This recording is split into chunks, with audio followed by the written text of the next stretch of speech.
नमस्कार, जय हिंद, वंदे मातरम। कैसे हो प्यारे विद्यार्थियों? आशा करता हूँ कि आप अच्छे ही होंगे। मेरे प्यारे विद्यार्थियों, आज हम लेते हैं हमारे जो लोक देवता पंचपीर बाबूजी का जीवन परिचय।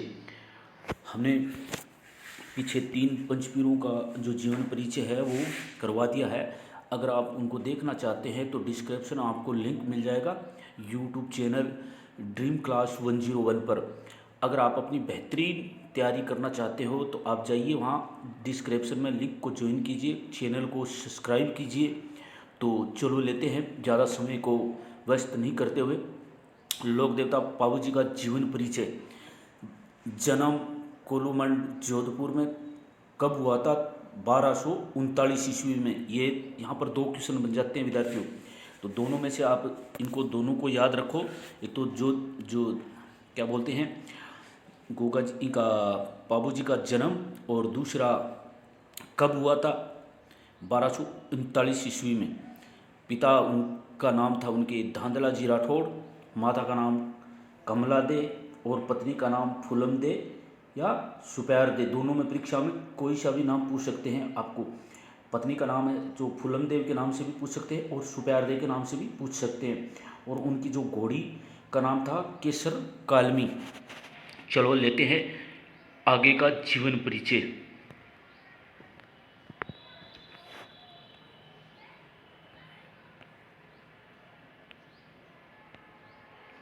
बाबूजी के उपनाम: लक्ष्मण के अवतार, गोरक्षक देवता, ऊँटों के देवता, प्लेग रक्षक देवता यानी चूहों के भी देवता है। उनका जो प्रतीक है वो बाला अश्वरोही।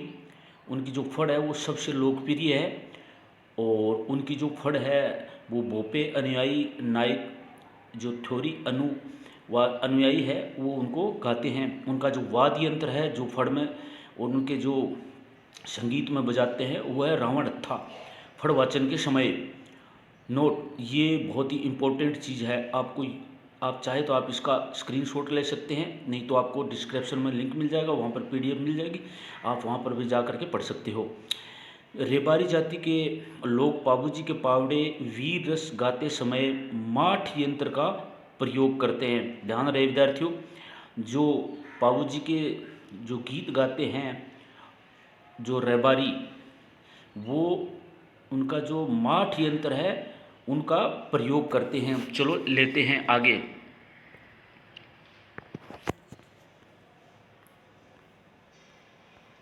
उनके जो सहयोगी थे वो चांदा डेमा और हरमल जी थे।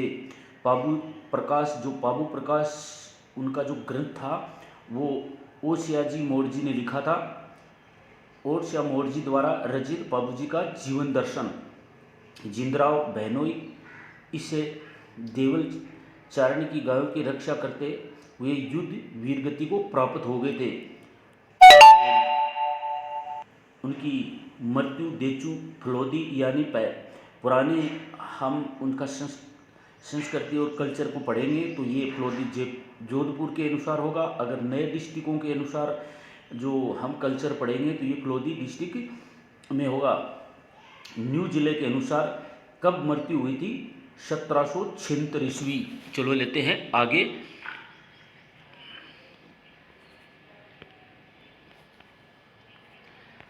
अभी लेते हैं जो आने वाली प्रतियोगी परीक्षाओं के लिए महत्वपूर्ण प्रश्न।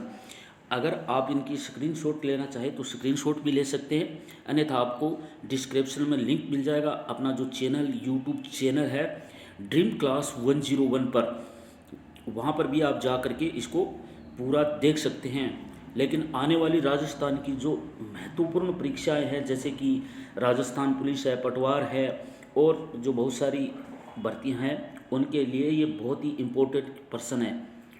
तो प्रश्न नंबर 1, बाबूजी के अनुयायी कितने फेरे लेते हैं? तो विद्यार्थियों यहाँ पर जो बाबूजी के अनुयायी होते हैं वो कितने फेरे लेते हैं? ए ऑप्शन 7 फेरे, बी ऑप्शन 3 फेरे, सी ऑप्शन 5 फेरे, डी ऑप्शन 3.5 फेरे। तो यहाँ पर जो बाबूजी के जो अनुयायी हैं वो 3.5 फेरे लेते हैं। 3.5 फेरे क्यों लेते हैं विद्यार्थियों? 3.5 फेरे इसलिए लेते हैं कि बाबूजी ने गायों की रक्षा करते हुए चौथा फेरा था उसको आधा अधूरा छोड़कर बीच में चले गए थे। तभी से लेकर ये परंपराएं चलती आ रही है। उनके जो अनुयायी होते हैं वो 3.5 फेरे ही लेते हैं। चलो लेते हैं प्रश्न नंबर 2।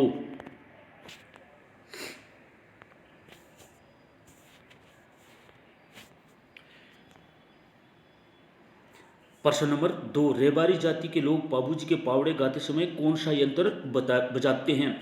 अगर आपने सही से पीछे का जो उनका जीवन परिचय देखा है तो आपको बिल्कुल दिमाग में आ रहा होगा कि बाबूजी के जो पावड़े हैं वो गाते समय कौन सा यंत्र बजाते हैं। डमरू, ढोलक, माठ वाद्य यंत्र या अलगोजा।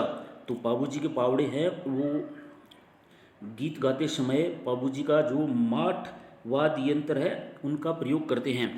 चलो लेते हैं प्रश्न नंबर 3। प्रश्न नंबर जो 3 है बहुत ही इम्पोर्टेंट प्रश्न है। चाहे तो आप उसका स्क्रीनशॉट ले सकते हैं, नहीं तो आप नोट भी कर सकते हैं।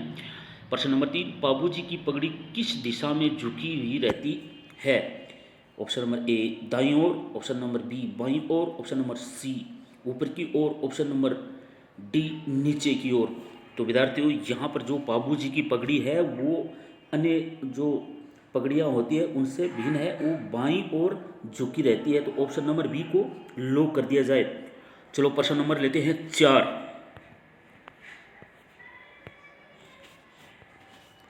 प्रश्न नंबर 4, बाबूजी का ग्रंथ किस कवि ने लिखा था? ए रामदेव जी ने, बी मेहा जी ने, सी पंडित सत्येंद्र ने, डी मोरजी ओसिया ने। तो विद्यार्थियों यहाँ पर जो बाबूजी का ग्रंथ था वो मोरजी ओसिया ने लिखा था। चलो लेते हैं प्रश्न नंबर 5 और लास्ट प्रश्न।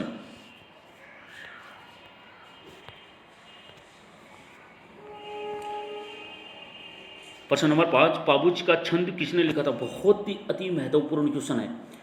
अगर आप इसी तरीके के क्वेश्चन और प्रश्न परीक्षा के लिए पढ़ना चाहते हैं तो आप हमारे चैनल को जरूर ज्वाइन करें ड्रीम क्लास 101 पर। आपको वहाँ पर पूरे जो पंचपीर हैं हमारे उनका जीवन परिचय, परीक्षा में आने वाले महत्वपूर्ण प्रश्नों के बारे में हमने पूरा डिटेल से डाल रखा है।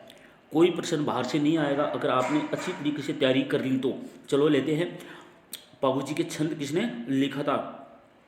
ए ऑप्शन ओसिया ने, बी ऑप्शन कवि मेहाजी ने, सी ऑप्शन मेहाजी मिट्ठू ने, डी ऑप्शन बालकनाथ ने।